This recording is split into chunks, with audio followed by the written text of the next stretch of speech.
In what may be a major breakthrough in the diplomatic and political stalemate over North Korea if confirmed officially, Japan's Kyodo newspaper reported overnight that Chinese state banks have started suspending transactions through accounts held by North Koreans, making it nearly impossible to do business between the two countries.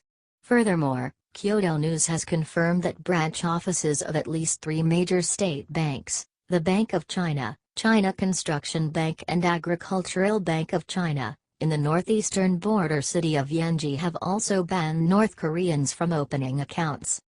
The Chinese banks have yet to freeze the accounts, meaning that North Koreans can still withdraw money from them, similar to bitcoins held in Chinese exchanges, but they are now prevented from making deposits or remittances, according to the sources quoted by Kyodo.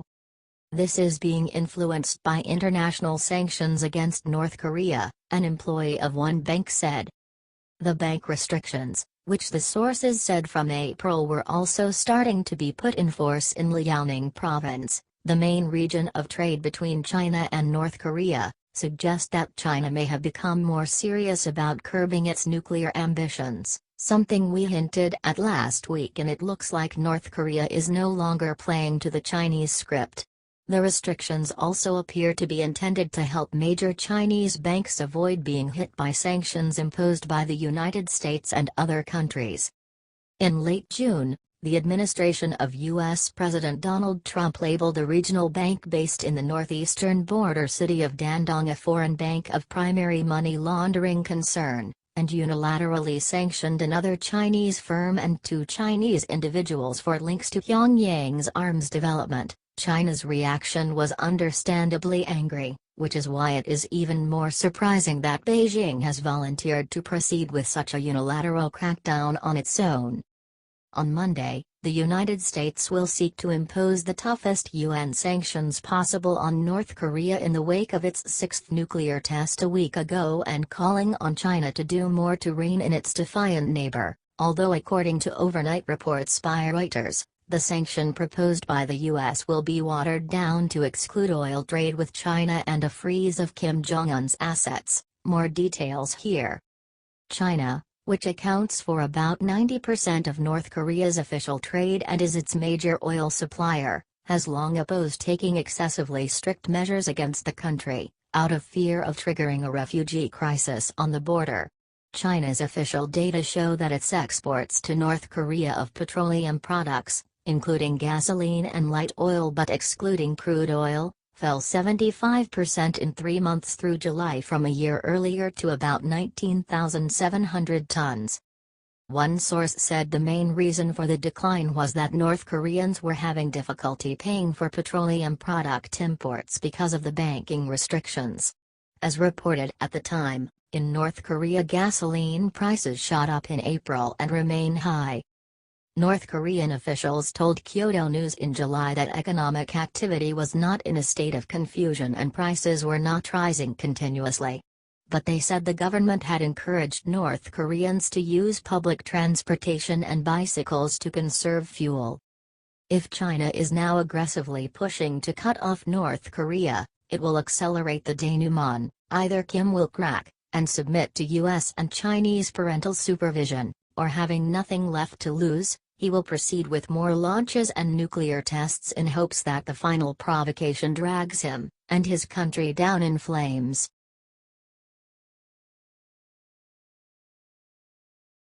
Watch Sarah Huckabee drops Comey crime bombshell on live TV.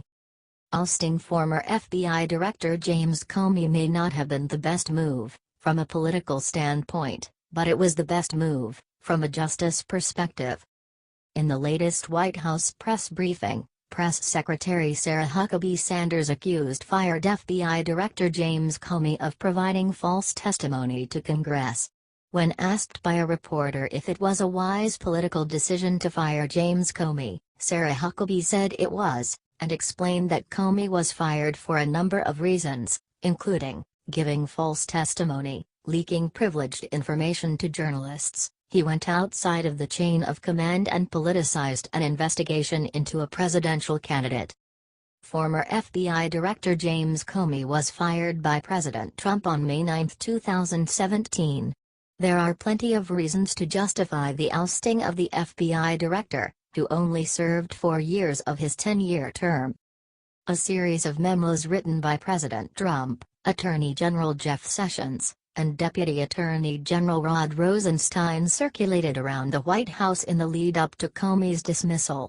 The memos outlined the administration's reasoning for Comey's firing, and highlighted ways in which the FBI's reputation suffered under the former director. President Trump released a memo informing James Comey that he had been terminated and removed from office, effective immediately. In the memo, he also highlighted his reasons for ousting Comey, and referred to memos written by Sessions and Rosenstein for further justification. President Trump was upset with Comey because the FBI director refused to admit publicly that Trump was not under investigation for Russian collusion.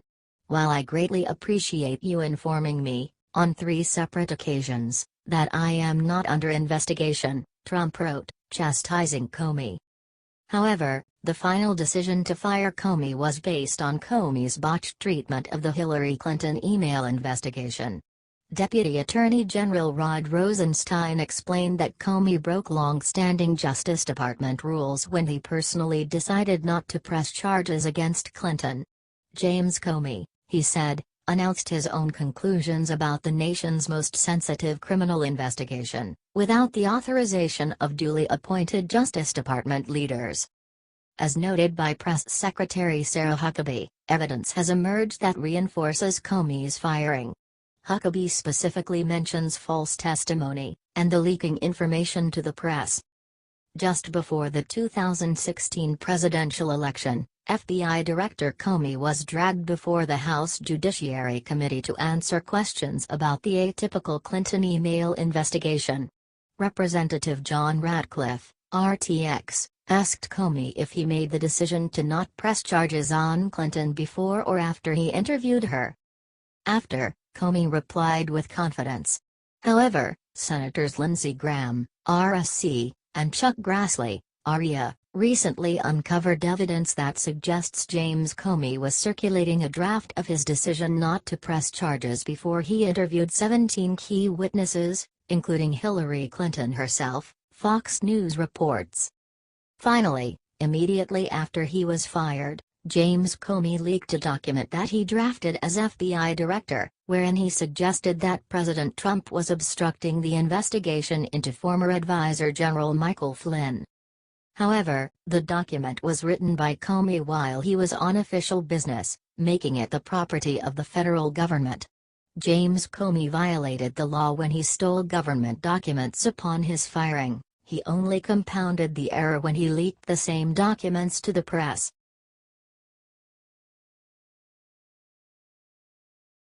It's happening. North Korea just received the worst news yet. A unanimous vote happened within the United Nations Security Council that tasked for sanctions on North Korea, ever since the republic carried out several missile tests, the first one being 6 months ago. These punishments were also proposed by U.S. Ambassador to the UN Nikki Haley. Today, we are attempting to take the future of the North Korean nuclear program out of the hands of its outlaw regime, Haley said. We are done trying to prod the regime to do the right thing. We are now acting to stop it from having the ability to do the wrong thing, Haley added. All sanctions provide severe action, which was downsized a bit after Russia and China warned to introduce a veto to the decision. It is a very significant set of additional sanctions on imports into North Korea and on exports out of North Korea and other measures as well, said Matthew Rycroft, the United Kingdom's ambassador to the UN. The sanctions include a ban on North Korea's largest trade operations including textile and oil exports, which, if stopped, would impair North Korea's economy for good. The UN Security Council unanimously adopted the strongest sanctions ever against North Korea, number 15-0, Haley tweeted, including a breakdown of how severe the sanctions are against North Korea. Initially, the idea was to put a lockdown on North Korea's oil ventures and to block every of Kim Jong-un's personal assets. However, countries such as China and Russia obstructed these bans, asking that all sanctions are reduced. Just last week, Russian leader Vladimir Putin explained how punishing North Korea in a ban-inspired manner would not bring closure to their aggression or the overall issue for that matter. "We do not need to react emotionally and corner North Korea into a dead end," Putin said. "I am concerned cutting off the oil supply to North Korea may cause damage to people in hospitals or other ordinary citizens." As a response to that, President Trump noted that any country collaborating with North Korea business-wise will become persona non grata as well, which would result in blocking that country's export-import connections, too. He indirectly referred to China and Russia, which cannot seem to learn priorities, nor the need for a compromise.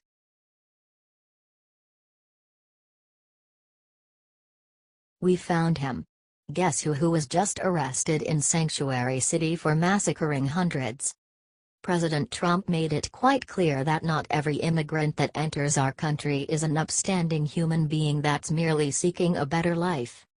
From day one of his candidacy, Trump pointed out that some bad people enter our country from time to time as well, and we as a nation really need to get a handle on that. Trump was portrayed as being insensitive to the plight of immigrants and as if he was a racist, but now the media's chickens are coming home to roost. Perhaps the leaders of the various liberal enclaves will finally pay attention to this monster hiding out in a sanctuary city and stop protecting them. An alleged kidnapper in the Los Zetas Mexican cartel was arrested in Chicago and extradited to Mexico, where he faces over 24 kidnapping charges and is linked to a horrifying massacre in the Mexican state of Coahuila. Coahuila State Police officers took custody of Juan Rafael El Cubano Arredondo Oviedo in the Mexican border city of Nuevo Laredo. U.S. law enforcement officials arrested Arredondo at an immigration court in Chicago, which is listed by the Center for Immigration Studies as an official sanctuary city. Immigrants flock to sanctuary cities for some pretty simple reasons, not the least of which is that the word is out that they will be protected at all costs from the feds. The liberal narrative suggests that they are all wonderful folks that just need a helping hand. That's a statistical impossibility. Here's further confirmation of that fact. Arredondo faces 28 kidnapping charges in Mexico, where authorities previously linked him to a chilling massacre in Coahuila in 2011, where over 300 people were kidnapped, killed, cut into pieces, and incinerated in ovens. The order was simple: kill anyone related, associated, or that in any way had contact with Villanueva or Garza Gaetan. Trump has clearly pointed out on a number of occasions that some bad dudes enter our country illegally. Arredondo falls into that category. Los Zetas began rounding up entire families, friends, distant relatives and innocent individuals who happened to have one of those last names, even if they were not related. Los Zetas would torture and execute the victims using a variety of cruel methods. The bodies were then taken to either a ranch near Allende or to the Coahuila State Prison in Piedras Negras to make the bodies disappear. Inside the jail, Los Zetas dismembered the bodies of the men, women, and children who had been kidnapped.